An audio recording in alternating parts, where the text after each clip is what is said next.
नमस्ते दोस्तों, मैं यश साहू आज आपके लिए लेकर आया हूँ नया व्लॉग, गोवर्धन पूजा व्लॉग।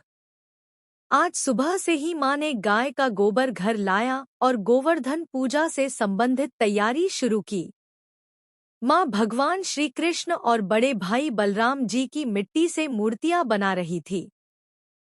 मैंने माँ से पूछा, माँ, यह मूर्तियाँ क्यों बनाई जाती हैं? तब माँ ने मुझे गोवर्धन पूजा से जुड़ी पूरी कथा बताई। दीपावली के अगले दिन गोवर्धन पूजा मनाई जाती है, जिसे अन्नकूट उत्सव भी कहा जाता है। यह दिन भगवान श्री कृष्ण की भक्ति और प्रकृति के सम्मान का प्रतीक है। पौराणिक कथा। द्वापर युग में जब श्री कृष्ण वृंदावन में थे, तब वहां के लोग हर साल इंद्र देव की पूजा करते थे ताकि वर्षा अच्छी हो और फसलें उगें।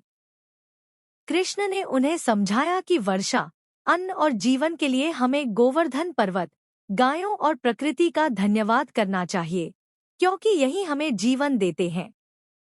लोगों ने कृष्ण की बात मान ली और इंद्रदेव की बजाय गोवर्धन पर्वत की पूजा की। इससे इंद्रदेव क्रोधित हो गए और लगातार तेज बारिश करने लगे। तब भगवान श्री कृष्ण ने अपनी छोटी उंगली पर गोवर्धन पर्वत उठा लिया और गांव वालों, पशुओं व सभी जीवों को बचाया। 7 दिन तक भगवान ने पर्वत को उठाए रखा।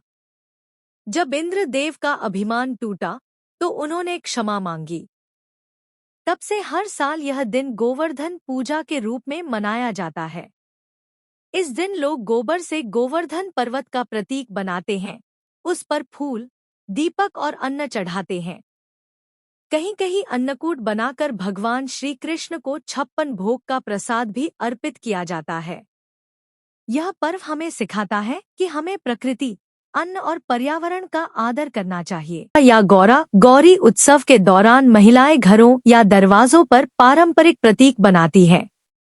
ये निशान गोवर्धन पर्वत या भगवान शंकर, पार्वती के रूप में बनाए जाते हैं। महिलाएं इन्हें मिट्टी या रंगों से बनाती हैं और उस पर दीपक, फूल व चावल चढ़ाती हैं। यह परंपरा समृद्धि, सुरक्षा और आशीर्वाद का प्रतीक मानी जाती है। माना जाता है कि घर के द्वार पर ऐसे निशान बनाने से नकारात्मक शक्तियां दूर रहती हैं और भगवान की कृपा बनी रहती है।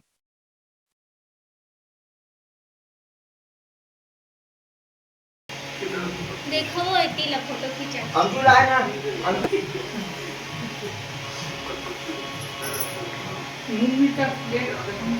इसके बाद गंगू चाचा आए। पूजा पाठ के साथ कुछ दोहे इसी समय और गोवर्धन भगवान की पूजा पाठ के साथ कुछ इसी समय एक छोटा बच्चा भी आया। ऐसा लगा जैसे भगवान श्री कृष्ण स्वयं बाल रूप में हमारे बोले।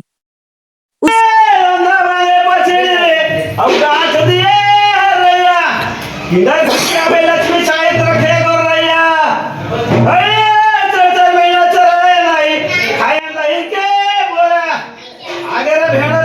छूटा तो नहीं मारा।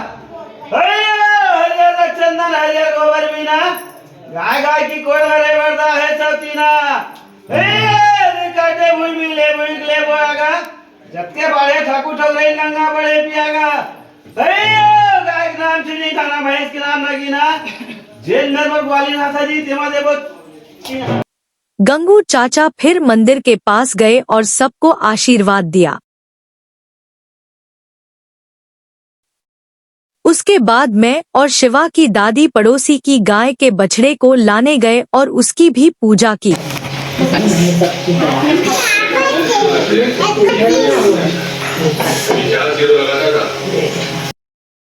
फिर शिवा की माँ और दादी ने बछड़े को भोजन खिलाया। उसी समय शिवा बोला, माँ, मैं भी गाय के बछड़े को खाना खिलाना चाहता हूँ।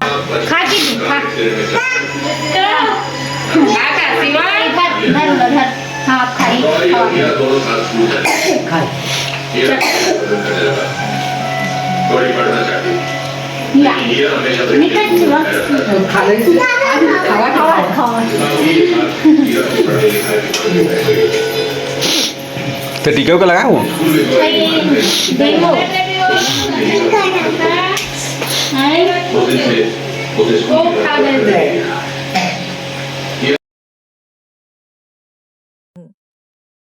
उसने भी प्यार से बछड़े को खिलाया।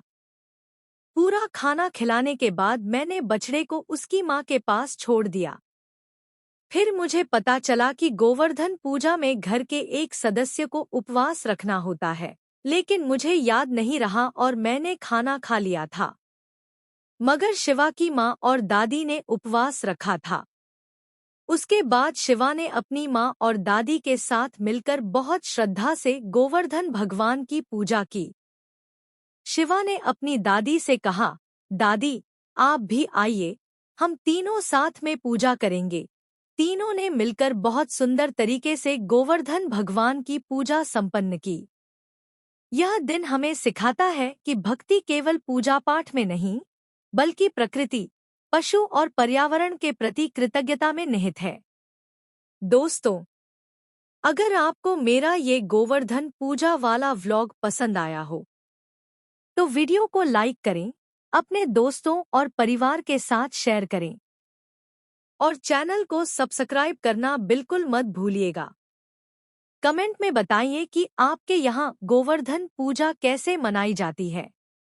मिलते हैं अगले व्लॉग में एक नई कहानी और नए अनुभव के साथ। जय श्री कृष्ण। हर हर महादेव।